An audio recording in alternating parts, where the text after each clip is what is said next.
Ambassador, you are a longtime critic of Iran, but I'm wondering what you think about these strikes and how they were carried out and if they were legal under presidential authority.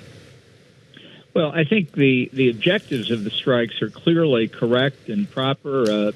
Eliminating the threat of Iran's nuclear weapons program, its ballistic missile program, its long history dating back to when it came to power in 1979 of international terrorism, particularly against Americans, and its repression of its own people, which Donald Trump drew a red line against back in January and said that help was on its way and didn't come until earlier today. So I think the objectives are clear. This is manifestly within the president's constitutional commander-in-chief authority. The Gang of Eight were briefed on this on Tuesday. And if Congress doesn't like it, Congress can cut off appropriations. That's where congressional power comes in.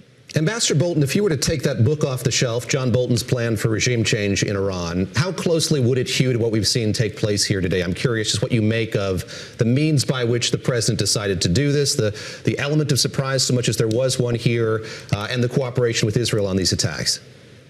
Well, I think there are a couple things that worry me. In his statement in the very early morning hours today, when he told the people of Iran that he was finally delivering, he said, now you have a president who is giving you what you want, so let's see how you respond.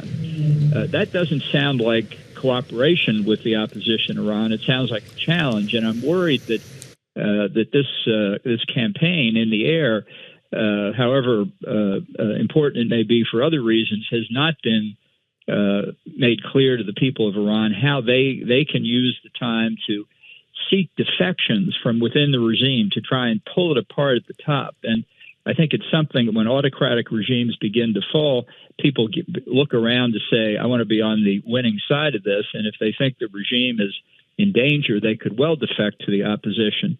I think it's that coordination with opposition leaders, and it's a disorganized opposition to be sure, but I'd feel a lot better if I knew there was more to that. And second, I worry about the potential that after a couple, 3 days, Trump declares, okay, that's a victory, and now it's up to the people of Iran. That's not going to be enough. It's not a one and done kind of operation.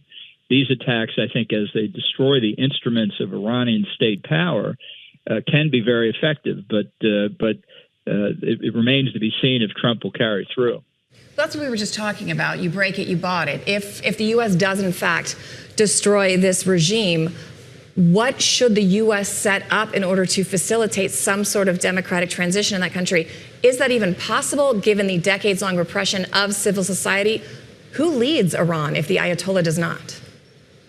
Well, that's going to be up to the Iranians, and I don't think it's up to us to set it. I don't buy the Pottery Barn rule. I buy American national security interests, which are threatened by the nuclear program, the ballistic missile program, and decades of terrorism.